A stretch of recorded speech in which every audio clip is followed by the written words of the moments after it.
Shalom anak-anak, hari ini kita akan pelajari materi dinamika penduduk benua Asia.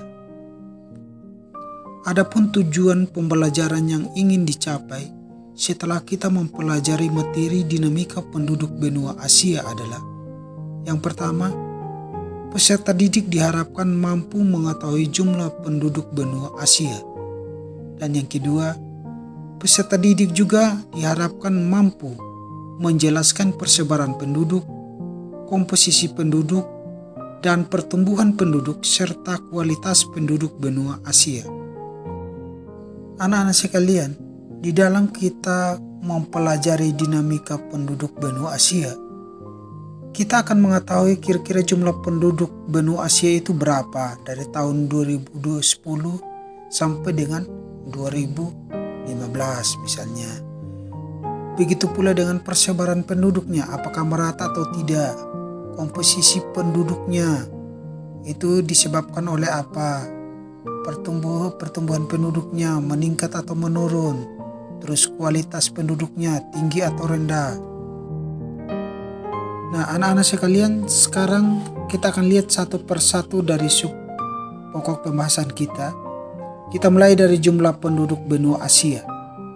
Berdasarkan WPDS tahun 2010, maka jumlah penduduk benua Asia sebesar 4.209.593.693 jiwa. Nah, pada tahun 2015, selama 5 tahun meningkat menjadi 4.397 juta jiwa. Di dalam kita mempelajari tentang dinamika penduduk benua Asia, kita juga akan mempelajari tentang persebaran penduduk benua di Asia. Nah, persebaran penduduk benua di Asia dipengaruhi oleh beberapa faktor. Yang pertama, yaitu faktor geografi. Yang kedua, faktor iklim. Dan yang ketiga, faktor ekonomi.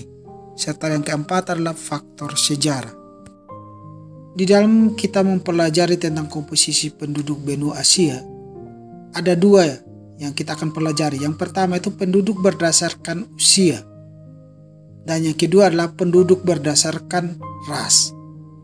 Kita mulai dari yang pertama. Penduduk berdasarkan usia itu dibagi ke dalam 3 kelompok, yaitu usia di bawah 15 tahun, yaitu sebesar 25%. Dan kelompok ini adalah merupakan usia yang belum produktif.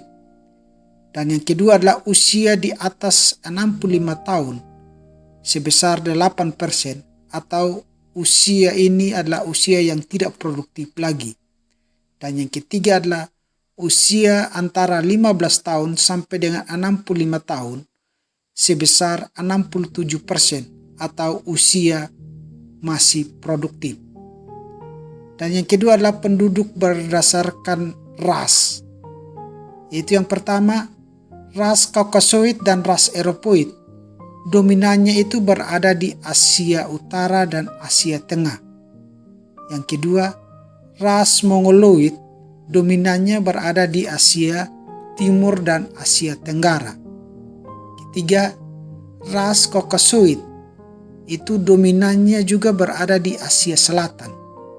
Dan yang terakhir adalah ras Negroid,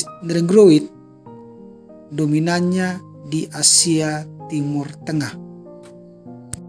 Berikutnya kita akan melihat atau mempelajari tentang pertumbuhan dan kualitas penduduk benua Asia. Yang pertama, kita akan melihat dari pertumbuhan penduduknya. Apakah pertumbuhan penduduk benua Asia itu meningkat atau menurun? Yaitu pada tahun 2015 sebesar 1,5% per tahun. Dan negara-negara yang memiliki pertumbuhan penduduk tinggi itu kecuali melebihi dari 2,5%. Dan yang kedua adalah kualitas penduduk. Contoh negara yang memiliki kualitas penduduk tinggi antara lain Jepang, Korea Selatan, Singapura, Brunei Darussalam, China, dan Arab Saudi. Sedangkan yang kedua adalah contoh negara yang memiliki kualitas penduduk sedang antara lain Indonesia. Dan yang ketiga adalah contoh negara yang memiliki kualitas penduduk rendah adalah Nepal. Demikianlah video pembelajaran ini. Semoga bermanfaat. Terima kasih sudah menonton video ini.